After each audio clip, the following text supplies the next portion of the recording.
Hey, this is Anthony. Let's talk about memorizing with dice. This is episode 2 of the Magnetic Memory Method podcast. The Magnetic Memory Method is the world's only memorization technique focused solely on the art and craft of the memory palace. What are memory palaces? Put simply, memory palaces are the greatest invention humanity has ever produced. They are mental constructs based on familiar locations from your own life. Mental journeys you can use to memorize and recall anything, ranging from foreign language and vocabulary to mathematical formulas, poetry, facts, and the names of important people you meet. Following years of struggle with what he believed to be his poor memory, Anthony Metivier spent hundreds of hours researching, experimenting, and developing a personal network of memory palaces based upon the discovery of a simple strategy that he would use to bring the ancient art of the memory palace into the 21st century.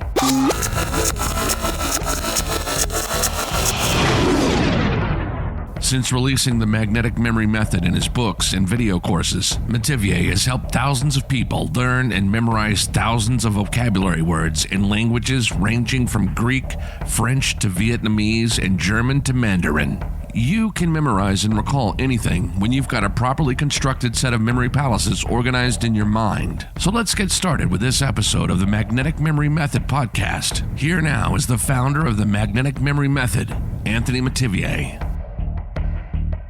So here's a funny little story that led to the creation of a neat little game, a drill really, that you can use when you're memorizing, for instance, foreign language vocabulary. And in this case, I was at a concert and met a person who gave me a flyer to another concert that I wound up attending.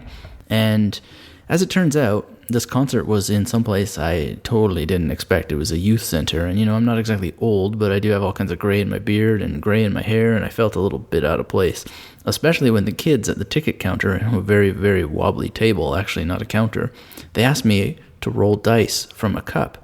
And normally when I go to concerts, they take your money and they put a stamp on your hand, and that's the end of it, or they tear your ticket, whatever the case may be. But here they had dice, and they wanted me to roll the dice. And I asked them, why do you want me to roll this dice? And they just urged me to stop thinking about it and just do it. So I shook the cup and I let the dice fall onto this really unstable table. And I rolled snake eyes, 1 and 1. And the kids all shouted, wow, that will be 20 cents.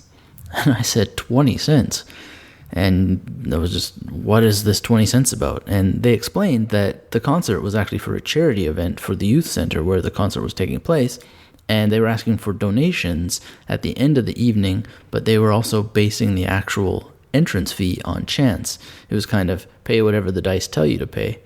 So I paid up my 20 cents and I got my little stamp on my hand and I headed into the concert. Actually, I got my stamp in my little notebook because I'm allergic to ink, and whenever they agree, I don't get stamped on my hand, I get stamped in my book, and that has the wonderful effect of a bit of a souvenir, so I can write down beside the stamp what concert that came from. Of course, I could store that in a memory palace, but really I use my memory palaces for more important details such as foreign language vocabulary, poetry, etc.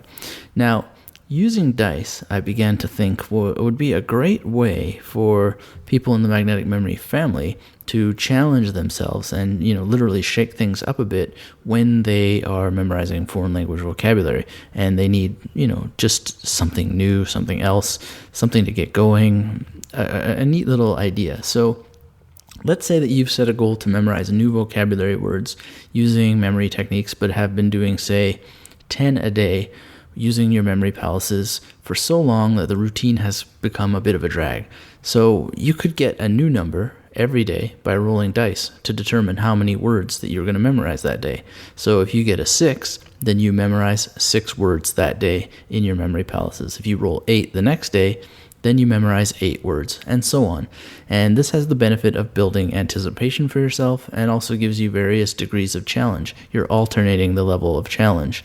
And, you can add an extra dice on a different day so that you have 3 dice in the game, which will either, it will inevitably increase the number of words so that you're never getting a 1 or a 2. You would always get something a little higher than that, and possibly significantly higher if you add 4 dice. and you have 5 dice and so forth. So you're adding new variables to the game of how many words you're going to memorize per day. And yeah, you can just keep going and having a number of easy days in a row and then a couple of days with many more words and so forth. But variety is the spice of life, if that's true. And then maybe dice are the spice of memorization. So, by the way, I left the concert organizers a crisp 20 before leaving, and if you feel like doing something nice today for your fellow world citizens, there's actually a wonderful alphabetical list of charities to choose from on Wikipedia. It's the wiki list of charitable foundations. And yeah, do something nice for somebody. That would be cool. And so that's it. This is a very, very short episode of the Magnetic Memory Method podcast. If you're very interested in coming up with an alternative drill instead of memorizing 10 words per day, as we talk about in the Magnetic Memory Method, then you can vary things up just by using some dice. And next time we're going to continue this theme a little by talking about lowering your memorization hurdles so that you can memorize more and more effectively. Feel free to send me an email at learnandmemorize@zoho.com or visit the website at www.magneticmemorymethod.com.